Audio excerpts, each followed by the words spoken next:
You know that one song you can't get enough of? Chances are it was made with a sample from Splice.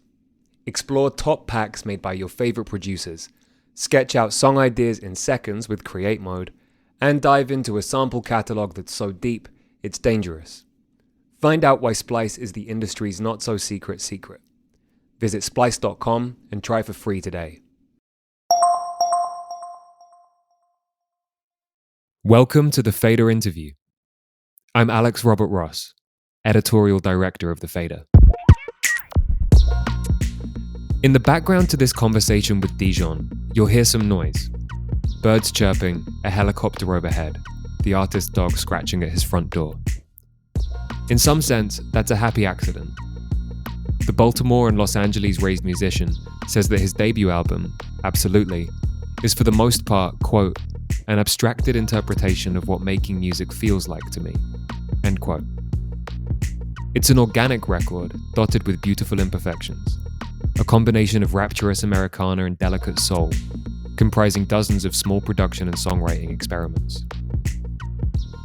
Those who listened to Dijon's music 3 years ago, after he split from his close friend and musical partner Abi and went solo for the first time, will recognize the Dijon of Absolutely.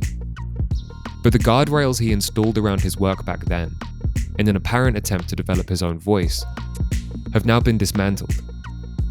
His promising How Do You Feel About Getting Married EP, released 18 months ago, spotlit an artist ready to collaborate and, in some sense, let go. The process that grew out of that is on clear display in a live video for album opener Big Mike's, recorded in a recreation of his LA living room with a full band, including Mike Gordon, better known as McGee, whose grooves underpin many of the songs here. That recording of Big Mike's is, like Absolutely itself, lucid and engrossing. I called Dijon to talk about the album a few hours before it was released. As you'll hear, he eventually let his dog run out into the yard.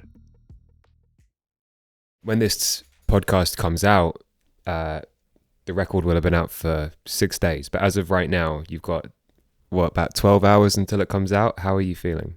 Yeah, I feel good. I don't really know what you're supposed to feel, I guess. I think the idea of an album has changed quite a bit. Just try not to overthink it too much. We live in like a very hyper immediate, world. So I think that for me, I've been kind of working, I guess, towards a full length thing probably my whole life, or since I started making music 14 years ago. So in that way, it's a bit overwhelming, but you get like a different experience releasing music in this day and age. So it feels a little bit kind of complicated, I guess. For better or worse, it's not exactly what you might have imagined 12 years ago. I mean, I suppose 12 years ago, you also thought it might come out on CD or something. But beyond that, there's that difference between the expectation and reality, which it can be a little bit jarring sometimes. 100%. I'm in between a generation where, I guess, for me, like streaming didn't exist for me until maybe 2014, 2015. I just didn't have it and didn't have access to it. So at that time, I was like pretty deep into trying to make music as a thing. So, I was still buying CDs or, still torrenting full records. So that shift has been both extremely helpful because you can get to sort of publicly have like a sketchbook of ideas that come out. But at the same time, yeah, it's kind of jarring because, I feel like I'm just lucid enough to be like, okay, I made a record, but the entire landscape is different. And yeah, just getting used to that, getting the land legs with it. With the album itself, I guess I wanted to start by talking about this this video you put up of Big Mike's, of you performing it live in what appears to be your living room. Is that your living room? No. So I did a lot of the record in my house where I'm at right now, and then a big chunk of it in upstate New York. And I took maybe 2 or 3 photos while we were making the record. I didn't really consciously know we were doing an album. We had a few photos. My girlfriend had a few photos. We gave this to an amazing crew, and we were just like, let's just try to remake that living room. We wanted to see if we could like start having a new conversation visually, because we live in this pretty insane and kind of, to me, really illogical musical landscape. We thought it would be kind of interesting if, as the record was being shaped, how do you also engage visually with some of the themes of the record? Yeah, it's a ridiculous task to try to recreate the room that I made, the record in, but we kind of thought that that was maybe the next logical step of what, you know, music and visuals and how those things meet should be. It's like this constant overlap. It's like out of time, especially because if you're a first time listener, you have no clue, and there's probably not really any reason for you to care about the process of the record. So we were just trying to find ways to emphasize, even if it was fabricated, the creation of music, if that makes any sense. Because right now you're hyper inundated all the time with content to the point where it's so abstracted that I think it's oftentimes forgotten that humans do it. Humans are behind it. Yeah, I think you used the word overlapping as a way of describing this process.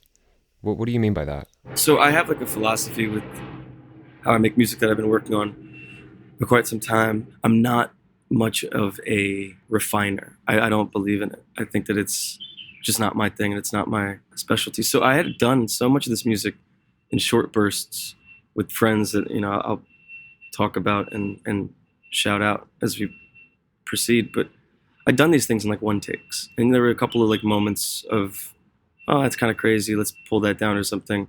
But these songs are kind of marinating and the philosophy was sort of developing post music. It was like post song. So when we decided to do this visual, it came from a conversation from like Suits. And I'm using that term both affectionately and pejoratively. But the Suits, you know, they immediately you show them something and they go, well, what's it look like? What's the thing look like? I don't think like that. I just don't think about music like that. I'm personally pretty over performance videos. I'm over people lip syncing for content. It makes no sense to me. So we were like, well, we're not going to shoot a video for it or for any song on the record. And I probably won't ever do that. So the overlap idea came from like, well, this music's been done. Is there a world where you can sort of reinterpret it and reimagine it post us kind of digesting these songs for months and sort of engage with it as if you didn't make them yet, as if like they were just like fledgling ideas. Like, how do you overlap? Like, to me, the Big Mike's version that everybody's heard now isn't as sensual or like spontaneous as the one that's on the record, but I think it might be better. And I think that we were trying to engage with that, where it's like, how do you not treat music so linearly? How do you overlap the processes to the point where I'm giving you two versions of a record? One was extremely meticulously thought about, which is the live one, and one was completely random, which is the record version. And just how do you engage with that? I don't have any answers for it, but it's more of just like, what conversation can this start? You know, maybe none. I don't know, but that was kind of the goal. You know, You use that word spontaneity, which is the first thing that jumped out from that video, but also from the album as a whole. I mean, you recorded this in a pretty short space of time, the whole project, right? And was the writing process equally short? No, I think that so when the pandemic hit, I was like kind of working on a record. That EP, How Do You Feel About Getting Married, that I dropped was more in the effort of like, admittedly, just kind of like, well, if it were up to me, I would spend years without making music or whatever, but it's not sustainable. So I put that out. But I was kind of like processing a lot of the music for a long time, but I don't do demos or anything like that. I just sit there and I just think about music for as long as I possibly can. So the writing process, if you can call it that, like internally was pretty long. I mean, I'd say it's over 2 years, but the actual recording of it was instant. Like once we started making music, I started off with the second song on the record, scratching. That was the first thing I did while I was trying to teach myself piano. And everything else kind of came out in like another month or two, just with some travel and yeah, and just a lot of like little words or whatever that I would be internalizing over the course of like 2 years. They started coming out in freestyles. And I think the philosophy, like the overall sound of the record, I've been chipping away at for a very long time, which is just, you know, I think contemporary version of a like live record. Again, sort of engaging with the idea of the live video. Like you don't really know what's really happening. I've been working on that sort of idea for a long time where it's like one take things, maybe all the room being recorded at once. That philosophy has been kind of in the working stages since I started making music under this project. And now I'm completely over it. You said something there. You said you would go years without making music if that was an option, but it's not sustainable. It's rare to hear a musician talk like that. I suppose the question is why? What would you do if you weren't? Do you find it sort of burdensome to be on that conveyor belt? I spent a lot of time in school and I spent a lot of time working. The transition that I had from being able to make music full time so it doesn't really set in, and it's not the most pleasant world to live in for me. I think I would just rather do, you know, anything else. Just because I do think it's quite just personally disrespectful to the craft and to like the magic that's music just to make it. That's just my own personal thing. I know so many people I admire and like really look up to and get excited and inspired by who constantly make music. It's an amazing world. It's just not for me. I just think that in service of like what I'm trying to do, it just unfortunately for me requires a lot more time. You know, I'm not like a musician by trade. I'm still learning how to play instruments and all these things. So I think that data just takes a while to set in and kind of marinate. So I'd rather just like have a job or something sometimes, you know. You've spoken a little bit in the past about really wanting Dijon to be distinctly yours, to sort of put walls up around it. Why did you feel that in the first place, and what changed in the like just before the EP? I think there's a little bit of resentment and some sort of guilt that I had trying to make music in the first place. I think that a lot of people can relate to that. It's just something that feels kind of weird. I mean, we live in a really weird zone. I went to school to teach. There's always this like resentment. And so I always thought that it was supposed to be like, I've earned a thing. So I closed off a lot of stuff. I wanted to make sure that it was like, well, you earned it. Whatever you do, if it works, it works. And if it does work, you did it. Nobody can take credit for it. And I do think that there's a sanctity to being able to make music. And I hit a wall around How Do You Feel About Getting Married, where it just wasn't as fun. I think I have a really objective take on my music and music in general. That's just like where I came from, and it's how I digest music. And I just don't think that my music at that point was kind of like fulfilling its potential. And I started to realize like, yeah, I mean, there's moments where I want to explore that zone and I just don't have the vocabulary for it. So I had to humble myself a little bit and try to open it up a little bit, but it wasn't as conscious. I mean, I guess the whole thing was when I met my buddy Mike, who goes under, makes music under McGee. When he showed up, it was a very random coincidence. He showed up and we did Big Mics together pretty much instantly. Okay, well, I might drop to my knees and please, will you take me? Will you take me? I might drop to my knees and please, will you take me? Will you take me? Yeah. Are you awake? Should I come through? Are you awake? Should I come and get you? I might drop to my knees and please, will you take me? Will you take me? Yeah. That's when I was like, well, he has a language and a vocabulary that I just don't have. And suddenly the confidence that I felt exploring myself like vocally became a little bit more obvious, you know. It was more like if I'm just doing everything myself, which I was doing for the most part before, you get stuck in like a almost like a treadmill of like your tropes. And the moment somebody else's language is injected in what I was doing, suddenly there was a new door. There was also this weird feedback system where like we didn't really know each other that well, so we're kind of almost competing in the room together. And I just realized immediately, like, not only is this person inspiring a lot of new ideas, but they're pushing out like a different edge that I always in the back of my mind was like, this Dijon project, it can be better than what it is. And when we started having this like sort of competitive edge and sort of like constantly trying to excite each other in a room, I can still pilot this album, but every single moment, every like detail of it doesn't have to be my fingerprint. And suddenly it's just like, oh, I can like also now my brain power isn't wasted on this chord progression right here. I can just like freak out or like try a new character, try a new thing. And it started to become a little bit more exciting in that way. And that's what happens, I think. And that's why it opened up. I mean, it's pretty organic. I'm also a huge shit talker. I'm like a huge like critic of music. So you start to realize like, you know, you got to put your money where your mouth is. And the only way you can expand your ideas is if other people are involved to a degree. It's more like a pride thing. I can't talk shit if I can't back it up. And I can only back it up if like more people are involved. And that's kind of the main reason that it kind of expanded, you know. I think that there's still like a pretty distinct fingerprint that I have on this record, only because of certain choices that I know people wouldn't make or wouldn't want to make. And you get more confident in those choices when other people are around you holding certain things down and encouraging that sort of exploration, you know. I wonder if one of the reasons that you felt more comfortable allowing people in the Dijon project. You said you didn't want your fingerprints, or you didn't feel the need to have your fingerprints all over everything anymore. But maybe to some extent you'd built enough of a vocabulary yourself within this project that it felt like if you invited people in, they wouldn't necessarily alter it, they would just improve it. Yeah, I think that's subconsciously somewhere where I was at. Like, I did scratching. I thought, there's a really cool world where I haven't heard somebody plot away on like a MIDI keyboard trying to make like the simplest chord progression of all time. And I was like, that's my style. But there were moments where it's like, yeah, maybe my idea or my voice or my cadences that I wanted to explore can only exist with a new language. And yeah, I do think, I'm extremely indebted, especially to Mike, for how he didn't try to, like, he had amazing opinions and his spirit is all over this record.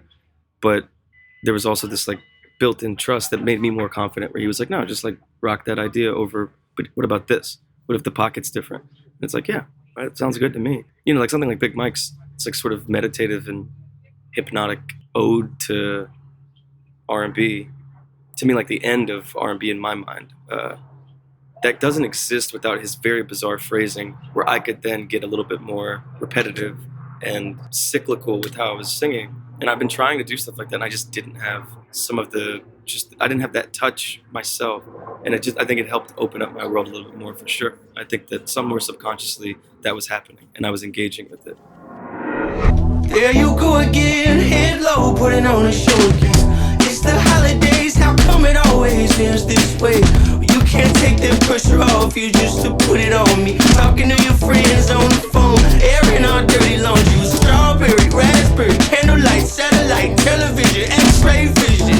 What's it gonna take for you to listen? Well, you can change your mind now, but you can't change your decision. You can change your mind now, but you can't change your decision. Cause I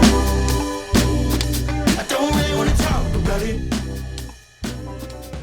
It seems that very much true of like many times as well, which you've got that syncopation, which you can tell with your phrasing at the beginning of that song that could split off in any different direction, but it seems like Mike's influence on that was quite strong. Oh, 100%. That song was started, his drum pass is what started it. Testament to Sarlo too.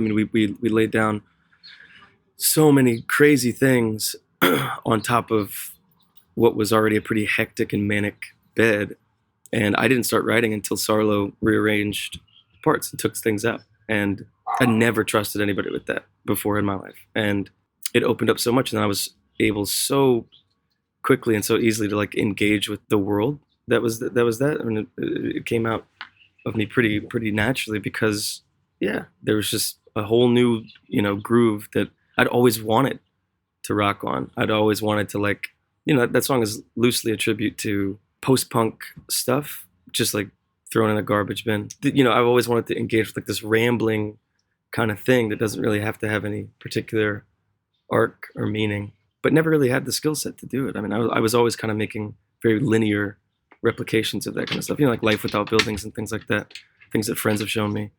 Always super excited by the looseness, like the non sequiturs, but it wasn't until, something just clicked when, you hear like this insane drum pattern that I would have just never been able to make. Just wouldn't have done it. And there's like a humility that comes with this too, that I think allowed the music to be a little bit more me.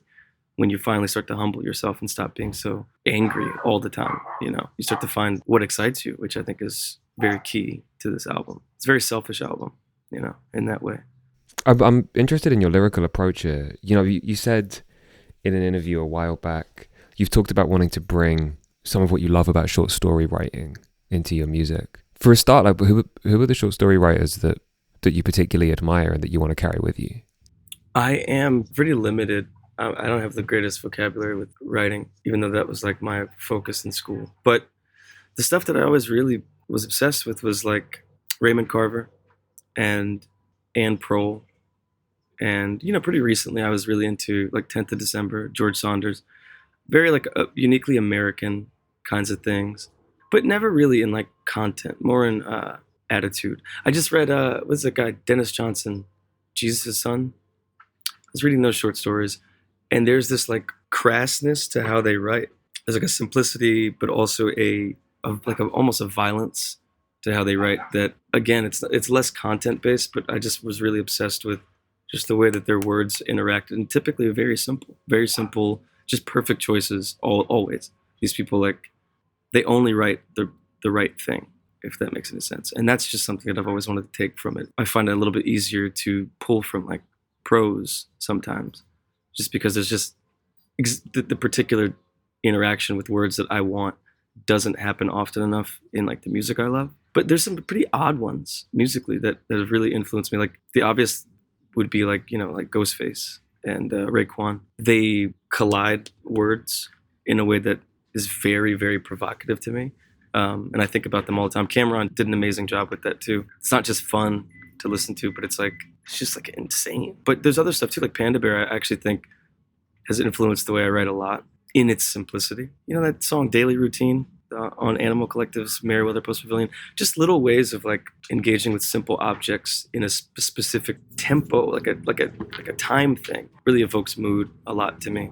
And yeah, so I just try to pull from those things. Like Adrian Lenker is, I think, the best living songwriter. Joni Mitchell, obviously. And just those things really were just like you only find them pretty rarely, but short stories to me had a lot of that same engagement, just with no rhythm and no melody. But it makes it a little bit easier to find out what you like about it, when you're not distracted by sound, I guess. There's a sense in these songs, lyrically, I mean, obviously the lyrics have to work with the spontaneity of the music to some extent, but there's also, you leave a lot of detail in these songs, but remove, I suppose, a lot of narrative. So you're keeping in these things that feel quite specific for you, but it feels like you're trying to reach for a sort of universality with your listener. Is that a conscious decision that you want to try and make these stories accessible? No, it comes more from like, I'm still finding my footing as a writer. Like I wouldn't be confident writing without music right now. As tender as I think hyper-specificity in like a lyrical world can be for people, especially people who are really good at it. Just to me, it's more of like, I'm just developing my style and like refining my taste, because if I give you some sort of exposition, I'm just not qualified as a writer to do it in a way that's meaningful. And then I start to waste precious music time to me.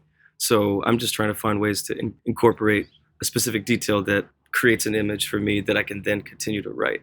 If I'd like start off like some sort of actual world, I just don't think that I would ever get anything done, because I'm not accomplished enough as a writer to do that. And I think my only skill set is like recognizing that for me. Like I can find like a tempo of detail and just know what to omit before like the actual song gets very clumsy. And I've just been trying to work on that for a while. I'm fascinated with like abstraction too, because it's a little bit easier to gain some meaning. So in that way, it's supposed to be universal, I guess. But it's mostly just like a crutch. It's mostly a well thought out crutch, just because it's tough. It's tough to give you a time and a place. I just don't have that skill. Some people can though. Joni Mitchell really could. She can give you a time and place. I can't. Prince couldn't either. And Helen is a good dancer. She can move just like she's hexed. I like to watch her spinning round and round, sweat dripping down her neck, and I do quite a lot, imagining things sometimes. Well, I've heard tale that the Lord gives me takes.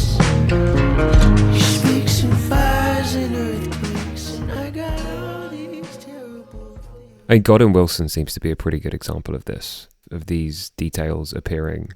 They're details, but they're not specific, if that makes sense. They're not there for as like a narrative device as much as an emotional device. I mean, Gordon Wilson's an interesting one because I wasn't going to put it on the record. And, in the effort of trying to make a debut record, your brain immediately jumps to like, how do you make the most flawless record? And to me, that is the most flawed song on the record, because there's a specific theme throughout the album that's kind of just for me. And Gordon Wilson is a bit too on it, you know what I mean? And I just don't think, when I listened back, I was like, I don't think I nailed that. But that's what I was trying to do, is like trying to engage with a specific theme. There's like a hatred and there's shame and there's like repression in that song. I kept it on there because I was like, I got to have some sort of landmark for where I'm supposed, like what I want to actually do. I think God and Wilson as like a songwriter is where I'm like trying to go that I haven't quite gotten yet. Where the rest of the record is more of like a abstracted interpretation of what making music feels like to me. But God and Wilson is like the flawed, this is, if I could, that would have been it would be a perfect version of that song somewhere that I don't think I've tapped into yet. But yeah, that was like the only one on the record too that I think wasn't immediately pulled from some sort of actual person that I know or a moment that I've experienced, which is I think why I'm more sensitive to it, because it's like you try to tell a little story and I don't know if it works. But that was like very much like some weird half-assed Flannery O'Connor tribute kind of thing, like this sort of like raving preacher vibe. Still trying to refine that aspect of it, and those were nods to some sort of repression or sexuality or deep shame just through like little phrases, and it doesn't have to be about me. That was like definitely the one attempt that I had on that on the record. One thing that you said, which I was quite surprised by, there was this sort of anger or disappointment or frustration with life on tour. I'm not surprised to hear that because I don't think that people feel that. It seems inevitable that touring would be exhausting and would deplete you, but it's not often you hear people being quite so honest about it. You said recently that you couldn't quite pinpoint what it was that you used the word hate, that you hated it, but you couldn't quite pinpoint what it was. Are you any closer to pinpointing that? I've pinpointed a little bit, but it would sound too accusatory if I articulated it how like I feel about it. I guess it's okay to sound accusatory. It's fine. I just don't understand what people like expect when you play a show. I think that my music is quite, flaws and all, is quite personal, and it felt like a little absurd to do that over and over again. Like the performative aspect of it just isn't something that I've wrapped my head around yet, and hopefully I get better at it, because there is some sort of joy that I do find in like singing, I guess sometimes, but the hatred I felt was more like, I don't know, it doesn't really feel like there's many stakes. If it doesn't sound bad, it's like, it doesn't really matter. And I can't quite dig it. I can't quite get down with like, what are you supposed to engage with when I perform these songs? And if you've heard these songs, and I'm super grateful for people who have, what am I supposed to give you? I don't really know. And I guess that's like the confusing thing. So I still haven't quite pinpointed it down, but something feels strange about it. And this record is definitely for me, clearly a reaction to the mess that's made musically, and just trying to like close the gap a little bit where it's like you can make a decision if you enjoy this world at all. And I don't think I was giving people that choice before. I can hide behind tucked vocals and some sort of angst that allows like it to feel like more niche, I guess. And after touring, I was like, well, I guess I have to make a record that's like truly exactly how I hear music all the time, warts and all, because maybe it'll clarify when I'm back on tour why I'm there, as opposed to like suddenly being plopped on a stage and singing songs that you wrote like years before, trying to like milk some sort of reaction to your music. It's like, well, maybe if people actually hear how I am making music, at least at this stage, then I have like a human locked in there. No, my dog is trying to break out of the door. I thought it might be that. But yeah, it's a tough world, and I haven't quite figured it out yet. And it might just also be like a weird imposter syndrome thing where it's like I get so overwhelmed with the idea of playing shows, because it's very difficult to understand when you're so distant from the consumption of the music that you make. It's difficult to understand why people would be there. So there's a graciousness that I think informs the hatred too. I just don't think I know how to react to that yet. It feels unearned in a weird way, but I'm grateful.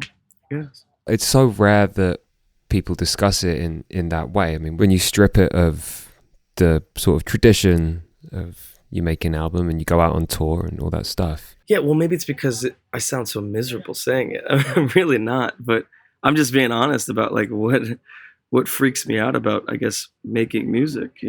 It's a true blessing to be able to do it. I'd be a real asshole if I wasn't questioning it. There's some questions that I have about it that have not been answered yet. I also just love music. I respect it so much. And it's like, there's a lot of self-deprecation because it's like, you watch like D'Angelo perform and you're like, man, I'm not there yet. So why would anybody care about what I'm doing? Okay, so tell me what your ideal, I guess, a 5-year span, but like if you could draw a creative process up as a musician that say whatever happens, 100 grand a year is going into your bank account, whatever you pick, whether you release an EP every week for a year or if you decide to just go walking in the woods for a while, what would it look like to you? You know, my ideal layout, honestly, would just be the music that I'm trying to make right now for all of its like spontaneity and like improvisation. I talked to Mike about this a lot because, you know, he helped me build this world. It's not an accident. There is just something that I want to hear with music. So like my ideal world would be a little bit more accessible. So people who are maybe more qualified, like either vocally or rhythmically or, you know, lyrically, that they could kind of like open up musically as well. So my ideal world would be like, I would love to work with other people. I would love to like get like Ariana Grande in a room and just set up like a room mic and hear her interpretation of, you know, what I think we were trying to do is create a new world of like truly it's give like the music is just there now. It exists. There's a couple of moments where that's not the case, but for the most part, it's just there. In the next 5 years, I would love to just, you know, hone this sound a little bit more and strip some of the linearity from other music that I actually really love. You know, like I would love to engage in the pop world with some of the more messy, far out sonic choices because I just don't see the difference when I hear like I think many times on like New Music Friday, which I guess is like the pinnacle of all things now. And sonically, what it was up against was just so insane to me. Like same drum pack, same like master bus thing. And it's like rendering a lot of these ideas that I think are pretty remarkable in like the pop space. It's rendering them pretty homogenous. And that's what I'd like to see in 5 years is like hopefully having some sort of ability to at least take a stab at other things that kind of take me out of my comfort zone, but like maybe putting a different spin or a fingerprint or like pulling out different versions of songwriting for people. You know, Kanye does it pretty amazingly. It's a huge sort of subconscious influence, but my favorite thing, and a lot of people criticize it, my favorite thing that Kanye has done post Yeezus is how he's clearly like not finishing songs and they can still engage with a huge audience. He's like mumbling on like 90% of the music now, but there's this like, he understands the efficiency of like the mood, if that makes any sense. Like dropping like really blown out phone recording demos, but on a gigantic scale. I mean, that's just the dream. It's just my trajectory would, you know, continue to make music, hopefully get a space where I can like save my project for more personalized ideas, but just engage with other scopes. You know, I just want to get in a room with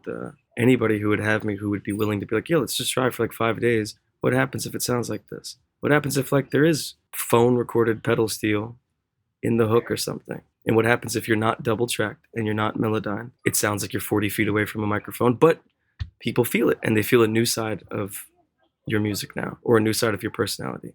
That's kind of the goal. To try like more wonky shit too, you know. I really want to make rap records, but just make them sound a little bit more minimal and fuzzy.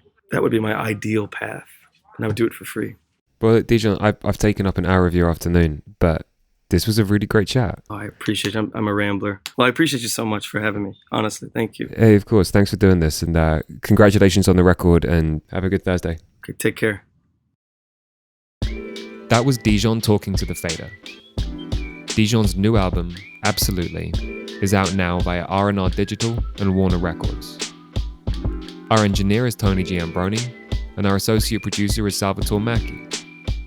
We'd like to thank Lauten Audio for providing our microphones. You can find them online at lautenaudio.com. And we'd like to thank James Ivey for providing our intro music.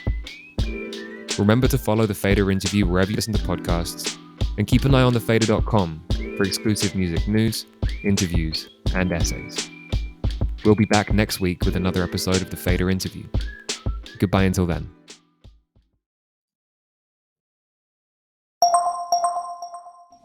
You know that one song you can't get enough of? Chances are it was made with a sample from Splice. Explore top packs made by your favorite producers, sketch out song ideas in seconds with Create Mode, and dive into a sample catalog that's so deep It's dangerous. Find out why Splice is the industry's not-so-secret secret. Visit splice.com and try for free today.